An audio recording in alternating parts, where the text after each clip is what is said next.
The beggar stood at the tall iron gates of the mansion, his clothes torn, his hands trembling as he held out a small tin cup. Inside, just a few coins rattled.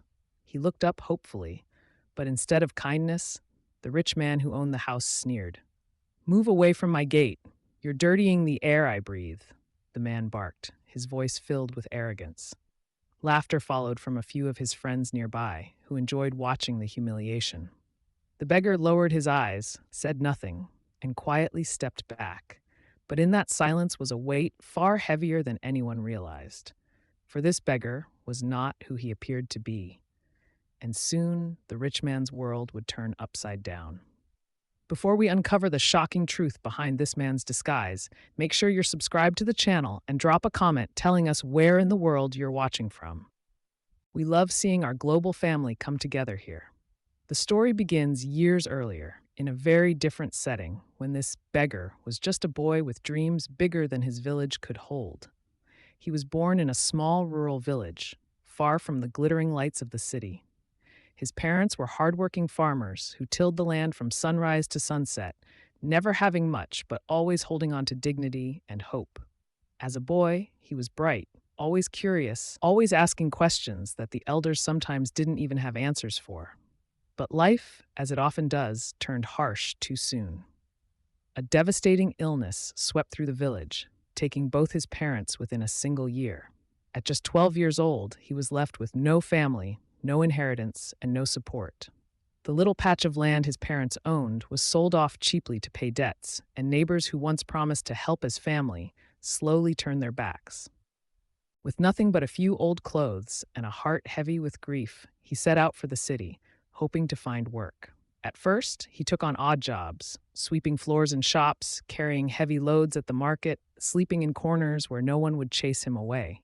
Hunger became his constant companion, and rejection his daily lesson. Yet even in those moments, he refused to give up. While other children his age were in school, he listened closely whenever he passed by classrooms, trying to catch pieces of knowledge through open windows. When others looked at him and saw just a beggar boy, he carried within him a fire no one could see. What no one in the city realized was that this young orphan, dismissed and forgotten, would one day build an empire so vast that even the man who mocked him at his own gate would bow his head in regret. Days in the city blended into weeks and weeks into months. Every day brought the same struggle. Wake up hungry, search for scraps, beg for work, endure humiliation. He knocked on countless doors, offering to sweep floors, fetch water, or polish shoes. Most people waved him away, others shouted at him, and some even threw stones to chase him off. One evening, after being pushed away yet again, he sat by the roadside with tears in his eyes. His clothes were torn, his feet bare, his stomach empty. People passed by without even looking at him, as though he didn't exist. But then something happened, something small yet life-changing. An old shopkeeper, noticing the boy's tears, handed him a half piece of bread. "Here, eat this," the old man said. "But don't let the world break you. You have strong eyes, I can see it. Don't waste them on begging forever." Those words struck him deeply. For the first time, someone didn't just see a beggar, they saw him. That night, lying under the cold stars, he made a promise to himself. He would rise, no matter how long it took, no matter how hard the journey. From that day, he stopped asking for free handouts. Instead, he searched tirelessly for opportunities to work, however small. He polished shoes until his hands were cracked, carried heavy baskets until his shoulders bled, and saved every coin he earned.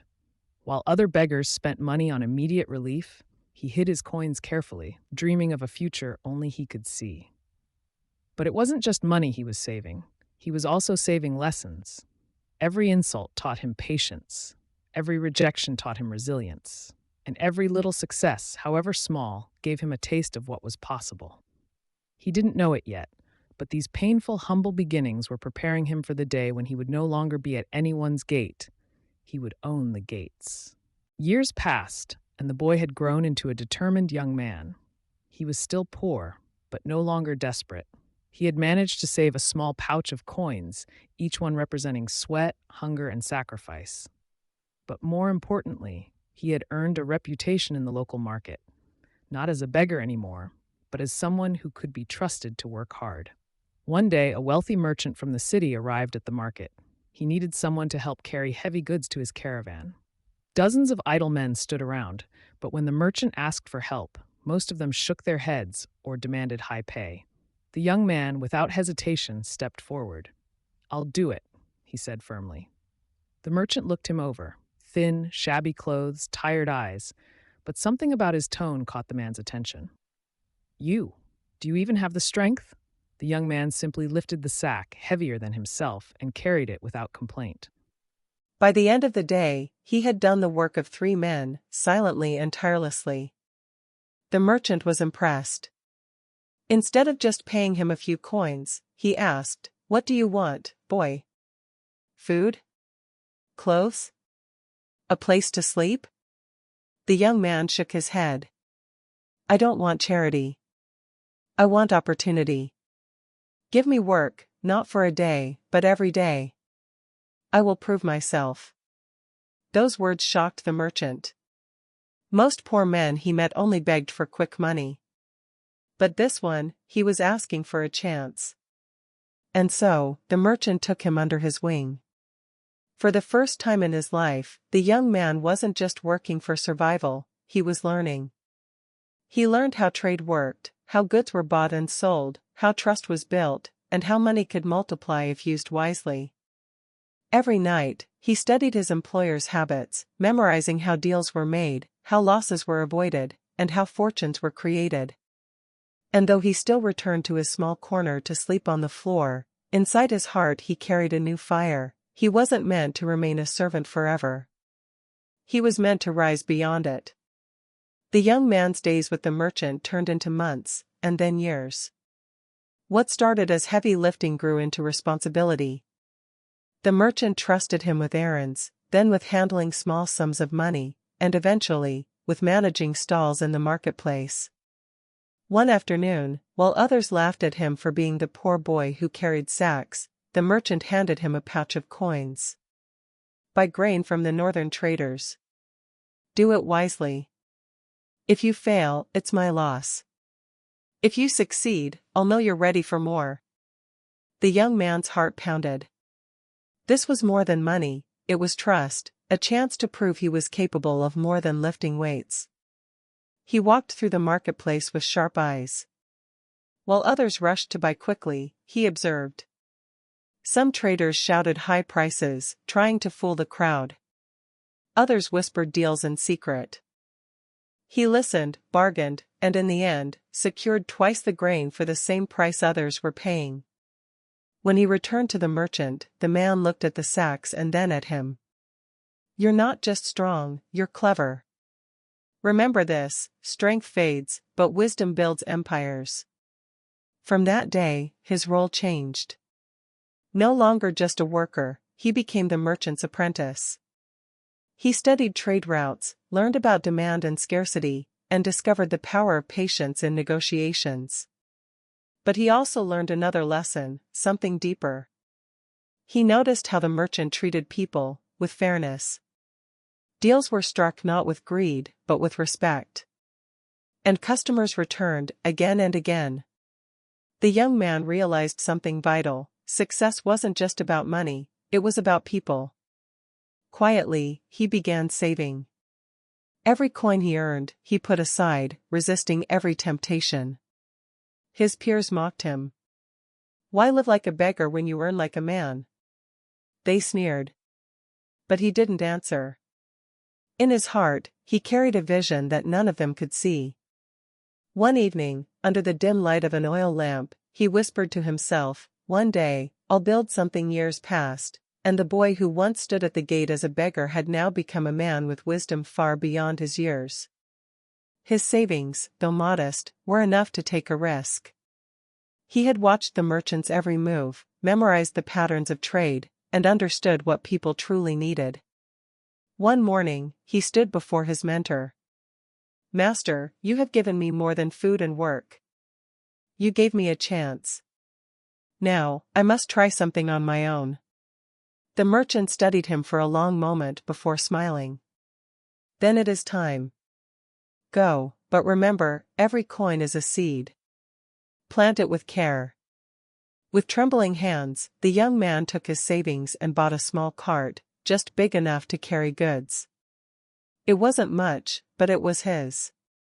He filled it with simple items: salt, flour, and oil, things every household needed. Instead of setting up in the market, where competition was fierce, he went from village to village. At first, people hesitated. Who was this young man with a cart? But then they noticed something different about him. While others charged unfair prices, he sold at fair rates. When a widow could not pay, he gave her what she needed, telling her to settle the debt later. When farmers struggled after a poor harvest, he extended credit instead of turning them away. Word spread quickly. "This young trader is honest," they whispered. "He treats us like family." Soon, his cart was not enough, he had to hire 2 boys to help him. One evening, exhausted but smiling, he sat by a fire. His helpers asked, "Why do you give so much when you could take more and become rich faster?" He looked into the flames and replied softly, "Because true wealth is not counted in coins, but in trust. Trust will build me something money alone never can." What he didn't realize was that these small acts of kindness were laying the foundation for something far greater than he had ever imagined. The little cart that once rolled through dusty roads soon grew into a caravan. Villages that had never seen a trader so consistent began to depend on him. Farmers trusted him with their harvests, mothers sent their children to him for supplies, and slowly, he became more than just a traveling vendor, he became a lifeline. With every coin he earned, he reinvested wisely. Instead of spending on luxury, he bought more carts, hired honest workers, and expanded his routes. His name began to carry weight. Wherever people saw his symbol on a cart, they smiled, knowing fairness and quality followed. But with growth came jealousy. Established traders in the city mocked him at first. "He's just a cart boy. Let him play with his villages." But when they saw his customers drifting away, they grew bitter. Some tried to sabotage him, blocking his routes, spreading lies, even attempting to bribe his workers to abandon him. Yet, every attempt failed. Why? Because the people trusted him. "He is not just a trader," one farmer declared. "He is one of us." That loyalty was his shield, stronger than gold. Years passed. The boy who once begged at the rich man's gate now owned a chain of warehouses, mills, and markets. Merchants who had once scorned him now sought partnerships. City leaders invited him to councils. His empire was not built on cruelty or exploitation, but on compassion, fairness, and vision. Still, he never forgot the day he was insulted at that iron gate. The memory of the rich man's sneer remained carved in his heart, not as bitterness, but as fuel. He had promised himself that one day, their paths would cross again. And now, that day was drawing closer. Because while he had risen quietly, the rich man at the gate was facing storms he never imagined. The rich man's mansion, once the pride of the city, now stood like a crumbling monument to arrogance. His business empire had begun to collapse, first slowly, then all at once. Bad investments, reckless spending, and a heart too hardened to win loyalty had cost him everything. Trusted allies deserted him when profits dried up. Business partners turned their backs. Even his own relatives whispered behind closed doors, plotting their escape from his sinking ship. The grand halls that once echoed with lavish parties now echoed with silence. Servants left one after another, unpaid. The gardens became overgrown, the fountains dry. The rich man, who once mocked others for their poverty, now sat alone at his table, staring at half-empty plates. Desperation forced him into the streets he had once looked down upon. He sought help from old acquaintances, but doors slammed in his face. He begged bankers for extensions, but they laughed at him. He tried to sell his properties, but buyers offered scraps, knowing his weakness. For the first time in his life, he felt the sting of humiliation, the very same sting he had once delivered to countless others. Pride kept him from begging, but hunger has a way of breaking pride. And one fateful day, with trembling hands, he found himself standing at a gate, not his own, but another's. And there, as though destiny itself had arranged it, he would soon meet the man he had once insulted, the beggar he had dismissed as nothing. The beggar, now dressed in clean but simple clothes, stood tall and dignified as he opened the gate of his large compound. His eyes widened slightly when he saw who was standing outside, ragged, weary, and desperate.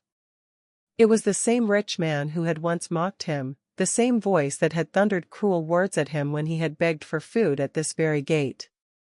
The former rich man lowered his head, ashamed. His lips trembled as he tried to speak. "Please. I have nowhere else to go. I haven't eaten in days. I—" His words broke apart, swallowed by humiliation. The beggar looked at him quietly for a long moment, letting the silence sting. He could have turned him away. He could have mocked him, the way he had once been mocked. But instead, he simply said, "Come inside." The man hesitated, unsure if this was a cruel joke. But hunger pulled him forward. He stepped in and found himself seated at a table where a warm meal was placed before him. For the first time in weeks, he ate without fear of being chased away. When he finished, the beggar-turned host leaned forward and said firmly, "Do you remember the day you insulted me at your gate? Do you remember the way you laughed while I starved?" The rich man's eyes filled with tears. He nodded slowly, ashamed, unable to meet his gaze. The beggar continued, "Life has a way of turning tables. Today, you are the beggar, and I am the one with a gate. But unlike you, I will not close it. Because dignity is not in wealth, it's in compassion."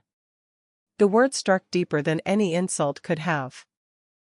The rich man lowered his head, realizing that true richness had never been in the gold or the mansions he once had, it was in the humanity he had long abandoned. The former beggar stood and walked toward the window, his gaze on the horizon where the sun was dipping low. His voice carried both strength and calmness. "You see, wealth can vanish in a day, but the way we treat people stays forever. You mocked me when I had nothing. But today, when I have something, I choose to lift you up instead of pushing you down." The once rich man broke into sobs. He fell to his knees, clutching the beggar's hands. "Forgive me. I was blind, proud, arrogant. I see now what true wealth means." The beggar placed a hand on his shoulder and simply said, "Stand. Your lesson is learned. The world may strip us of everything, but it cannot strip us of kindness. Remember this." The man slowly rose, humbled in a way he had never been before. That day marked the beginning of his transformation, not back to riches, but to humanity. And for the beggar, it was the day he finally saw the justice of life, that respect, once denied to him, had returned in a way no gold could ever buy. Because in the end, life always has a way of turning gates. This story reminds us, never look down on anyone, because the tables of life can turn at any moment. If this touched you, subscribe now and share where you're watching from, your story matters too.